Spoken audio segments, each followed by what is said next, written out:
Late in the last year into early 2019, famed entertainer Soulja Boy was attempting to break into the video games market.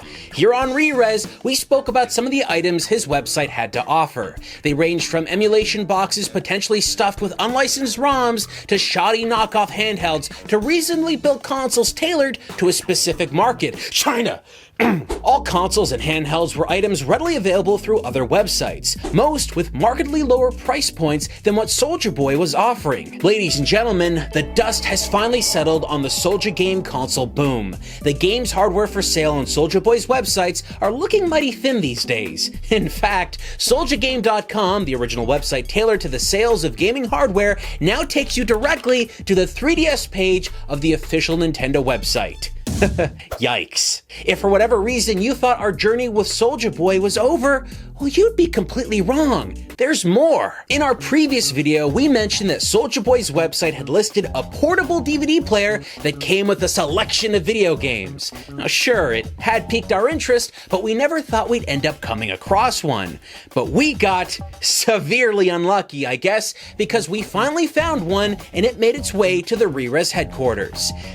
Yes, it doesn't look exactly like the DVD player that was advertised on Soulja Boy's website, but the internal components are near identical. Most importantly, the game disc advertised in the original SouljaGame portable screen is the exact same disc included here. That's the most important thing of all, but that doesn't mean we shouldn't excuse the hardware. This is the Buyee portable DVD player. Could this be the worst Soulja Boy system of everything we've seen so far? Yes, it can. This could not only be the worst Soulja Boy console we've ever looked at, but it could be the worst gaming hardware we have ever played ever. And coming from me, that's kind of a big deal. The Buyee has a built-in screen, a built-in battery, video out, and even has the ability to watch aerial television, which really isn't a thing anymore in North America. It has a screen that can swivel 180 degrees in either direction, it plays DVDs, music CDs, and even comes with its own 100% authentic fake Apple earbuds. If you didn't know any better, you'd think it's an all-around cool little media device. But if you've watched the other videos in this series, you probably know where this is going. The device itself feels incredibly plasticky and shockingly light. Yes, the screen does swivel, but how many times it will do that before it breaks off is anyone's guess. The little rubberized feet on the bottom of this system quickly smudge up any surface that you place it on, which totally ruined my desk. Wonderful! On closer inspection of the device, you'll likely notice the letters EVD emblazoned on the disc housing. We assume that this was a misspelt DVD logo to dodge rights issues, and well, that's kind of true, but there's more to it. EVD stands for Enhanced Versatile Disc. It's an optical disc format developed with support from the Chinese government, meant to avoid royalty costs associated with the DVD format itself. Oh, it will still play DVDs, but it will also play EVD discs, which unfortunately weren't much of a success. As far as we know, only 4 films were ever released on the format. Black Mask 2, City of Masks, Hero, the Director's Cut, House of Flying Daggers. But there was another one which was kind of confusing. Big Mama's House! Yeah, there's probably a reason why they picked that movie out of everything out there, but I have no idea what that reason could have possibly been. So far, this may seem like a typical bottom shelf portable DVD player, but as we said before, this is also a gaming system. So of course, every game system needs a game controller, and the Buyee's got one bundled in. Now, I use the term controller in the thinnest way possible here. This gamepad is hands down the worst input mechanism we have ever used. I mean, where do we even start? Look at it. It is incredibly tiny. Yes, it feels incredibly cheap to touch, like everything else included in the Buyee, but it also, I don't know how to compare it. It kind of feels like 2 feathers glued together with saliva. It's just so unbelievably light in the worst way imaginable. The 4 face buttons floppily mash down like soggy marshmallows, and the D-pad feels like mushy used chewing gum. And if you're unlucky enough and you play too thoroughly with any of the games, they'll actually kind of fall out of place and you have to awkwardly stuff them back into the controller shell.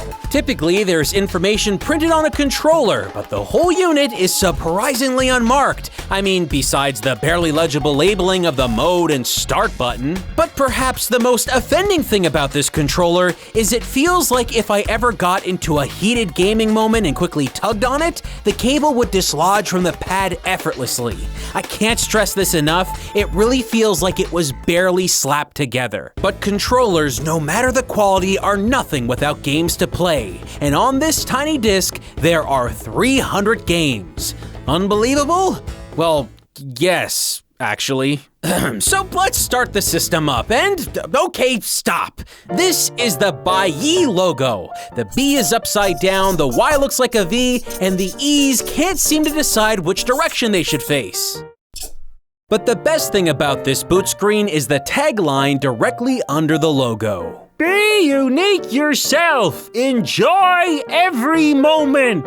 What does that even mean? They like this tagline so much, they stuck it on the disc reader's lid twice. Be unique yourself. Enjoy every moment. Yeah. Anyway, directly after that boot screen, we jump right into the game menu. And the first thing you'll see is Sega's Samba de Amigo, with a collection of games to choose on the side. I'm gonna make this very clear. Samba de Amigo is not gonna be on this system, but what you will get are tons and tons of stolen Famicom and NES ROMs. Each one listed out on page after page of what essentially is a DVD menu. Every time you go to another page, you'll see stolen artwork from some video game, cartoon, or anime. Does anyone remember Pepper Ann? 'Cause I do. Well, how about Boo Boo Cha Cha?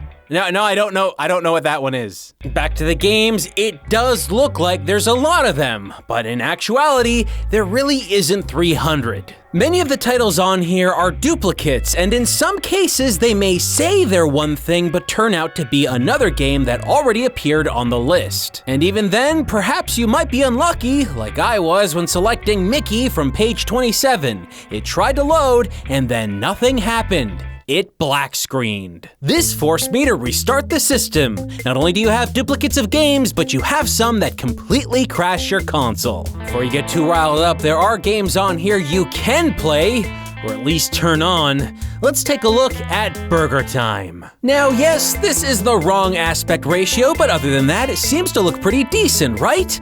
Now let's turn on the audio.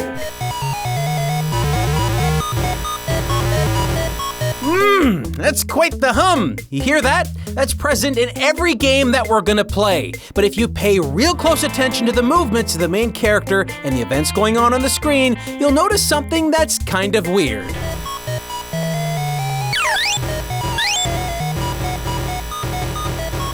All of the music and sound effects are delayed. Terribly. Hey, let's try Donkey Kong and see what happens.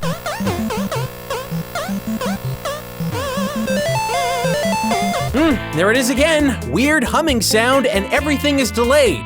Now look, you can seem to play these games decently enough, but the sound does work against you. You'll be expecting to hear a sound at a certain point, and when it doesn't happen, it will completely mess you up during your gameplay. But if you were really desperate and you just had to play the games on the system, I guess you could just play them in silence. Otherwise, they'd likely drive you insane. Oh, look! They dropped in a copy of Hogan's Alley. Now, folks, you may not be aware of this game, but for those of you out there that are familiar, what's the one thing you need to play it? Nintendo Zapper! Yay! Yeah, that's right, a Nintendo Zapper, which is not compatible with this system. So they wasted space by putting a game on here you'll never be able to play. Now, not all the other games suffer from these issues, but what you will find is... Whoop! Hold on, I have to take a minute away from this review to snap the laser back into place. Yeah, during our gameplay, the laser that reads the disc got locked and couldn't read any disc we put into the machine, including the one that was already in there. Now, I naturally assumed that the disc was filled with so many bad games that it tried to destroy itself. But it turns out that this machine can't accomplish its base functions without seizing up. When this happens to you while you're using the system, you'll need to reach your hand into the optical disc drive and pop it back into place. That's the Soulja Boy seal of quality right there. watch me crank it, watch me roll. Anyway, back to the games. Let's try out Contra. And you know what? For 30 seconds, the game seems to run fine. But then, the frame rate drops in half and the audio starts to have just tons of glitches. The frame rate drops, it never comes back. Just listen to the iconic stage completion music.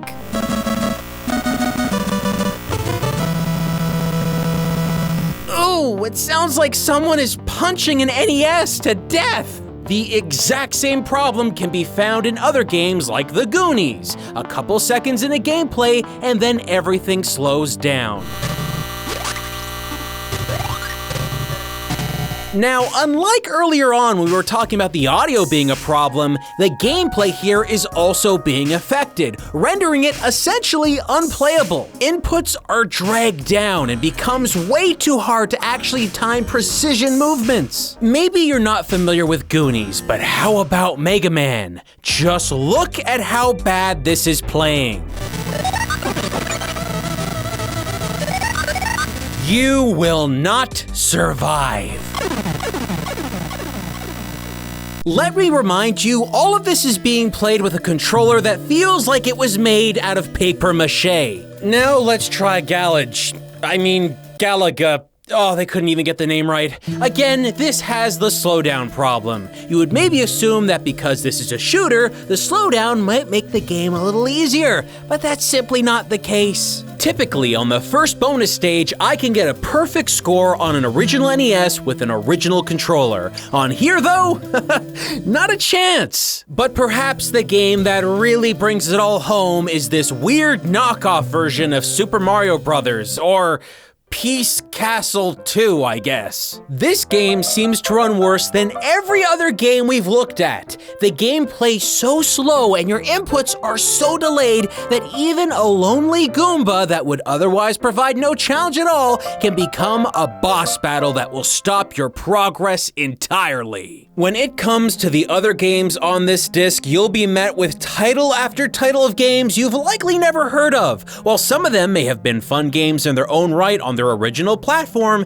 each and every single game has some sort of problem running on this system. And folks, this isn't some exaggeration. There is not one single game that runs the way it's supposed to on here. And what's so shocking about that is that this is essentially a DVD player capable of running DVD quality video, which it does actually do. That is far more processor and power intensive than an NES game would ever be. That alone makes its inability to run any of these games really unbelievable, but here we are. But don't forget, because of that laser problem that we ran into all the way at the beginning of this video, where you had to pop it back into place, it can't even be properly used as a DVD player for very long until it stops working, making this whole system a gigantic, portable ripoff. We've had a fun time here having a look at Soulja Boy's products, and you know, I don't want to discourage any entrepreneur from trying to make video game consoles cheaper and more accessible to consumers. But what you have here with all of these platforms was stolen software being mass-produced in some gray legal area that effectively tricks consumers into thinking they're getting something that they're actually not gonna get. We're seeing more classic systems being officially produced now than ever before, which is a clear sign that classic video games have a future with tons of profit to be made. But for one brief moment, we were all talking about Soulja Boy, and while many people out there want to make fun of what he was trying to achieve, he clearly had a vision: to buy cheap, useless hardware and sell it to you at 5 times the cost. He wasn't successful this time, but maybe someday in the future, we'll see more from Soulja Boy.